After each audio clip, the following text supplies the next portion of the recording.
Hello and welcome to Die Rolling. I'm the ever excitable Adam, and today I'm unboxing Warhammer Quest Curse City Nemesis, or Nemesis. So this is the second and final, apparently, expansion to Cursed City, the cursed game from Games Workshop.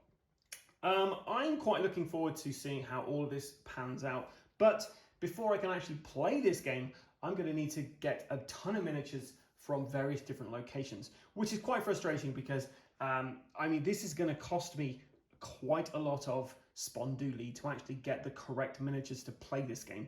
And will I do it? I don't know. I hope I will. I hope this isn't just a wasted kind of purchase for me. So what do you get in this? Well, you get a bunch of cardboard. That's all you're getting in here.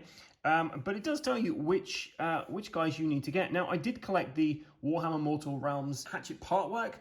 I was struggling to think of the word then. And I actually have the crit flares already. So I've got these guys.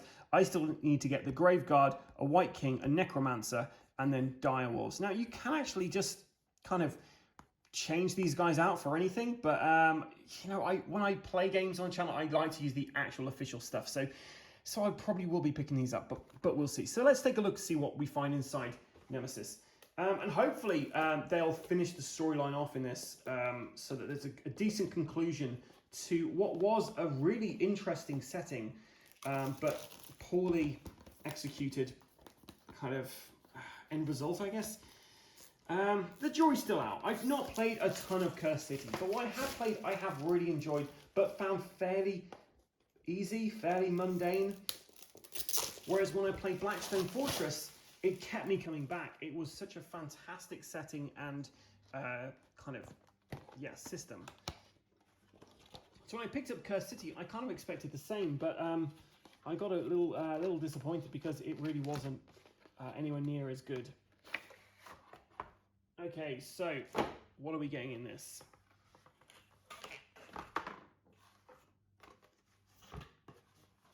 So a nice fold-out piece of cardboard. Okay, so we have the quest book, which is the main bulk of this, really. So we've got an introduction in here. Tells you about the components. Tells you what new enemies we're facing.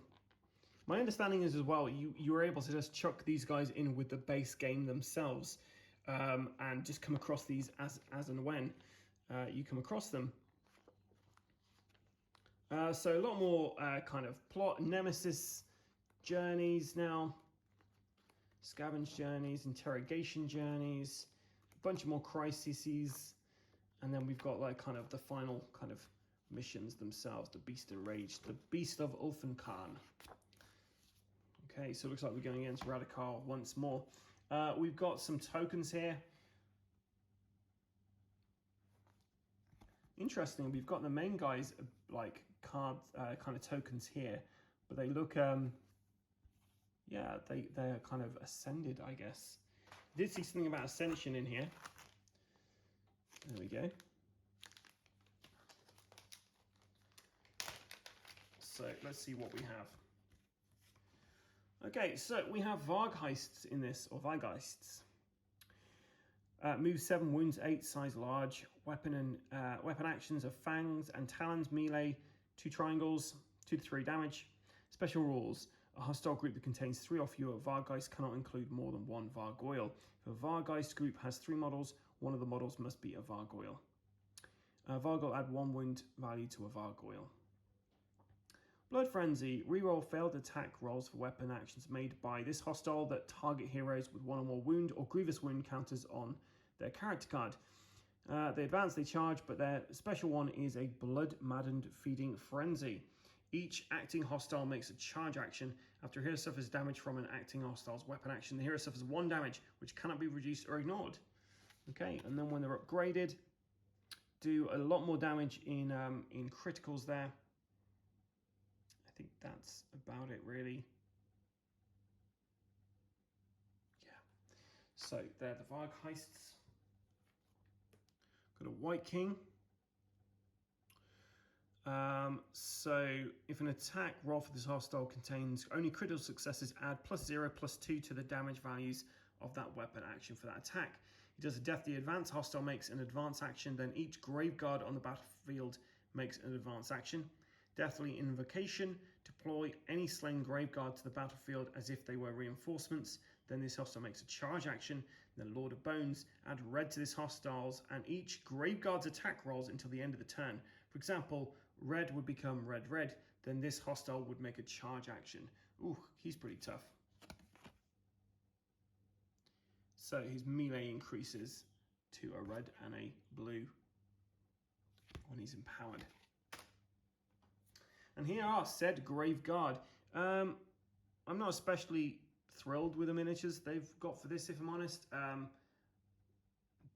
They kind of look a bit goofy. I think the Elfin Guard look fantastic, but this guy looks a little goofy, I think. Okay, so Seneschal, +1 wound to the wounds value of a Seneschal. Add 1 to the move value of all Graveguard while there is a Graveguard Hornblower on the battlefield. Banner Bearer, when a Graveguard visible to a Graveguard Banner Bearer suffers damage, reduce the damage by 1 to a minimum 1. Cursed Weapons, if an attack roll for this hostile contains only critical successes, you add +2 to damage values of the critical on that. An Ancient Warriors, a hostile group that contains any Graveguard, cannot include more than 1 Seneschal, more than 1 Hornblower, or more than 1 Banner Bearer. In addition, if a Graveguard group has 4 or more models, one of the models must be a Seneschal if 1 is available. One of the models must be a Hornblower if 1 is available, and one of the models must be a Banner Bearer if 1 is available. They only have advance and charge, but they're pretty cool. And they get a red if they're empowered. We then have Direwolves. Doomwolf, add +1/+1 to the damage value of a Doomwolf, Slavering Jaws weapon action. Hostile group that contains any Direwolves cannot include more than 1 Doomwolf. In addition, if a Direwolf group has 5 or more models, one of the models must be a Doomwolf if 1 is available. I think I'm going to have to mark the bases in a specific way for this game so that yeah, I can really tell out which one is which from just looking.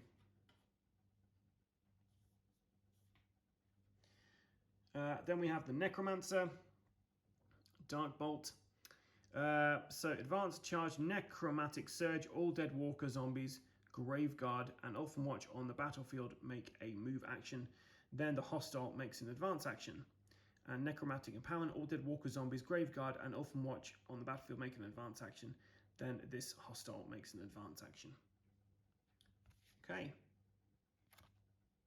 And that's it for all the villains you're going to ever get in Curse City from official expansion packs. We have this Ascension card as well, which is one side is just this, and the other side has 1, 2, 3, 4. Which obviously I don't know too much about what that means there. We've got some more cards here for Lawmaster and Blades and Stalwarts and Executioners. So loads of more, a few more kind of skill kind of cards for people. And then we also have our encounter cards, which tells you how many of each of these guys you're going to be getting at each level. So do you know what? Yeah, you probably can just chuck these guys into the base set. And when we do get around to filming Curse City again from the start to the finish, I'm probably going to use some of the new kind of player-defined rule sets that are out there to make the game a bit quicker and a bit trickier. Just because this is quite a slugfest, and I'd love to show all of you guys Curse City in its entirety, but it is a long kind of game in the sense there's a lot of kind of a lot of grinding, so I don't think it'd be especially that fun to watch on camera. So there are ways you can alter some things, and some people have done some really good kind of homemade rule sets for this, so I think I'm probably going to find some out online and then show you that. Anyway, if you are interested in Curse City, stay tuned on the channel, because at some point during 2023 we will be showing you a ton more of Curse City. Hopefully not just me, hopefully I'll get somebody else to join me on the hunt. But yeah, until then, make sure you like and subscribe so you keep apprised of any Curse City or any other board games that we have coming out in the not too distant future. I've been the ever excitable Adam. Until next time, guys, stay safe or die rolling.